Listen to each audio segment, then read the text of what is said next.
देडियापाड़ा तहसील के गाजरगोटा primary school में ग्राम पंचायत के मुखिया की उपस्थिति में और स्थानिक आगेवानों गांव की बड़ी संख्या में आए हुए युवाओं भाइयों बहनों और स्कूल के सभी मास्टर एवं बच्चों की उपस्थिति में बड़ी उत्साह और आन बान शान से तिरंगे को लहराया और तिरंगे को सलामी दी गई। इस शुभ अवसर पर गाजरगोटा प्राइमरी स्कूल के छात्रों ने सांस्कृतिक कार्यक्रमों को पेश किया गया और छात्रों द्वारा देश के वीर जवानों जैसे कि महात्मा गांधी, जवाहरलाल नेहरू, शहीद भगत सिंह और कई सारे वीर शहीद जवानों के बारे में अपने अपने अंदाज में उपस्थित लोगों को जानकारी दी गई। और आखिर में गाजरगोटा गाँव के आगे देव सिंह वसावा और भरत वसावा ने सभी उपस्थित लोगों को एकजुट होकर रहने और भाईचारे की भावनाएं बढ़ाकर रखने की अपील की गई। આ દેશને ગુલામતંત્રથી આઝાદ કરવા માટે આપણા દેશના નેતાઓએ જે બલિદાન આપ્યા, ખૂબ લડ્યા, અંગ્રેજો ખૂબ હેરાન કર્યા, આપણે અંગ્રેજોના ગુલામમાં હતા ત્યારે એ લડાઈ માનો કે આપણા ગામમાં કોઈ બહારનો વ્યક્તિ ઘૂસી ગયો અને આપણે હેરાન કરતો હોય તો આપણે એમને શું કરવું જોઈએ? ભગાડવું જોઈએ ને. પણ કદાચ ના કાઢતો હોય તો બીજું શું કરવું જોઈએ? આપણે થંપ કરવો જોઈએ, ભેગા થઈને ભગાડજે. એ જ રીતે આપણા દેશમાં ઇંગ્લેન્ડથી ઘૂસેલા અંગ્રેજો એ રાજ કરતા હતા અને આપણે પ્રજાને ટુકડા ટુકડામાં વહેંચીને પછી એ લોકો રાજ કરતા હતા. આપણા દેશમાં 562 રજવાડા હતા. કેટલા? 562 રજવાડા રાજાઓ એટલા હતા.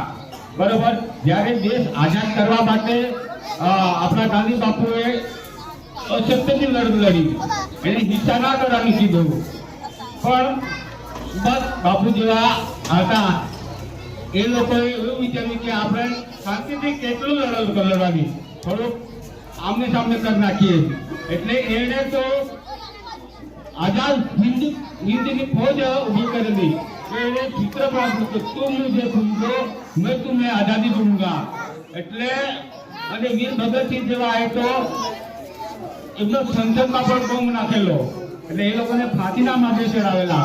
કાંઈ વાંધો નહીં, પણ એ લોકોએ બલિદાન આપ્યું. આજે આપણે આઝાદ છીએ. તો આ આઝાદ માટે અને સરદાર વલ્લભભાઈ પટેલ એ પણ એક મહાન નેતા થઈ ગયા. સરદાર વલ્લભભાઈ પટેલની જન્મજયંતિ આપણે હમણાં જ ઉજવી 31 ઓક્ટોબરે. આપણા દેશમાં 150મી જયંતિ ઉજવાઈ ગઈ. કેટલી? 3 આપણા દેશમાં આ વર્ષે વંદે માતરમ ગીતનો 150 વર્ષ પૂરા થયા. એ ઉજવાયું. બીજી ઉજવાયું સરદાર વલ્લભભાઈ પટેલની 150મી જન્મ જયંતિ એકતાનગર કેવડા ખાતે ખૂબ ધામધૂમથી ઉજવાઈ.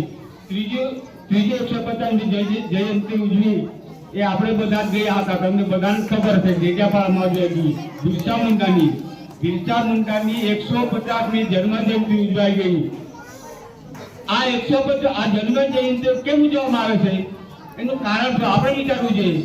આ વ્યક્તિએ ખૂબ મહેનત કરેલી આ દેશ માટે, આ પ્રજા માટે, આ ગુલામમાંથી આપણને મુક્ત કરવા માટે. એટલા માટે આ બધી જયંતિ ઉજવાય છે. તો સરદાર વલ્લભભાઈ પટેલે 562 રજવાડાને ભેગા કરવા માટેનું સખત પરિશ્રમ કરેલો. એના પર જવાબદારી સોંપવામાં આવેલી. તો એને એ 562 રજવાડા ભેગા કર્યા અને આજે સ્વતંત્ર ભારત થયું. ભારતના ખંડવા જિલ્લાના પંથાના ગામમાં થયો હતો. તેઓના પિતાનું નામ ભાઉસિંહ હતું. સત્યભાઈ નાનપણથી ખૂબ જ શૂરવીર અને નીડર હતા. તેઓ